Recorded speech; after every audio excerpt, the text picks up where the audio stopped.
Honda CR-V ile birlikteyiz. Honda'nın kompakt crossover'ı olan CR-V bu heybetli görünümünün yanı sıra 1.6 litrelik dizel motoruyla hem ekonomi hem performans vaat ediyor. Bakalım gerçekten de öyle mi? Gelin hep beraber inceleyelim. Honda CR-V'nin tasarımı oldukça modern. Boyutları eski nesline göre pek değişmemiş olsa da heybetli bir görünüme sahip. Büyük panjur, ledli farlar ve çift renkli tampon önden bakıldığında CR-V'nin güçlü görünmesini sağlıyor. Profilden bakıldığında arkaya doğru alçalan cam çizgisi sayesinde CR-V daha dinamik görünüyor. Dikine yerleştirilmiş stop lambaları eski neslinde olduğu gibi güncel CR-V'de de benzer şekilde. CR-V'nin elinin en güçlü olduğu konulardan biri büyük bagajı. 589 litrelik yükleme hacmi sınıfının en iyi değerine sahip. Ama sadece bu da değil, alçak eşik sayesinde buraya yükleme yapmak da son derece kolay.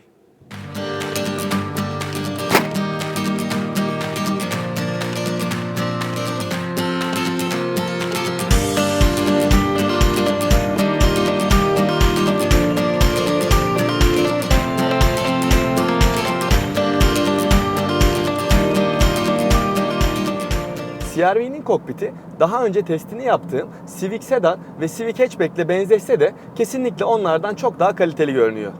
Burada kullanılan yumuşak plastik malzemelerin kalitesi yüksek. Derli toplu yerleşime sahip, kumandalara erişim ve kullanım son derece kolay. Küçük eşyalarınız için elinizin altında bolca alan sunulmuş, buradaki kapaklı gözün içindeki 3 bardaklık fazlasıyla yer anlamına geliyor. Ayrıca kol dayama ve kapı cepleri de yeterince geniş.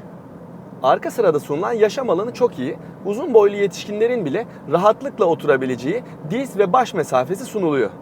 Ben 1.78 boyundayım ve burada konforlu bir şekilde oturabildim. Şaft tüneli olmadığı için 3. yolcunun da ayakları buraya rahat bir şekilde sığabiliyor. Gelelim CR-V'nin motor ve sürüş özelliklerine. CR-V ülkemize 2 litre benzinli otomatik ve 1.6 dizel manuel olmak üzere iki farklı versiyonla ithal ediliyor. 2 litrelik versiyon yüksek vergi diliminde yer aldığı için daha kısıtlı bir kitleye hitap ediyor. 1.6 litrelik dizel motora sahip olan versiyonsa hem daha uygun fiyatlı hem de daha tutumlu olduğu için mantıklı seçenek olarak öne çıkıyor.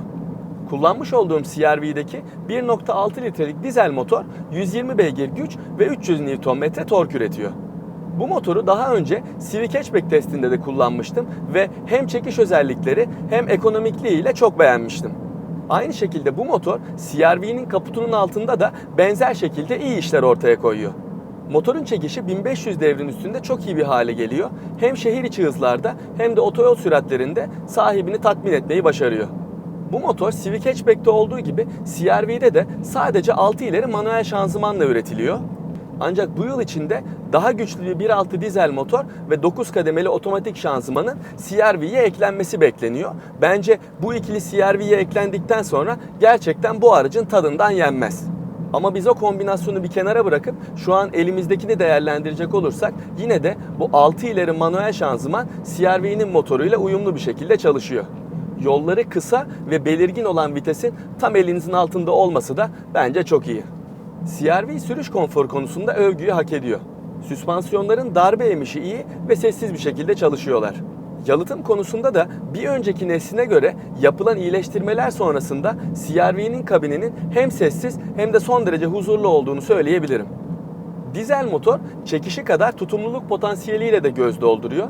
Ben bu aracı bir haftadır kullanıyorum ve 400 kilometre mesafe kat ettim. Şu anda yol bilgisayarında bana 6.4 litrelik bir tüketim ortalaması gösteriliyor.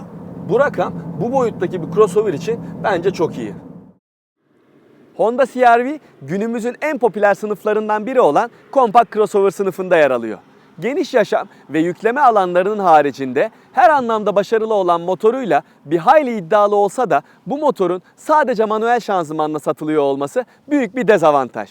Yine de ben manuel şanzıman seviyorum diyorsanız Honda CR-V'nin çok iyi bir seçenek olduğunu üstüne basa basa söyleyebilirim. Görüşmek üzere.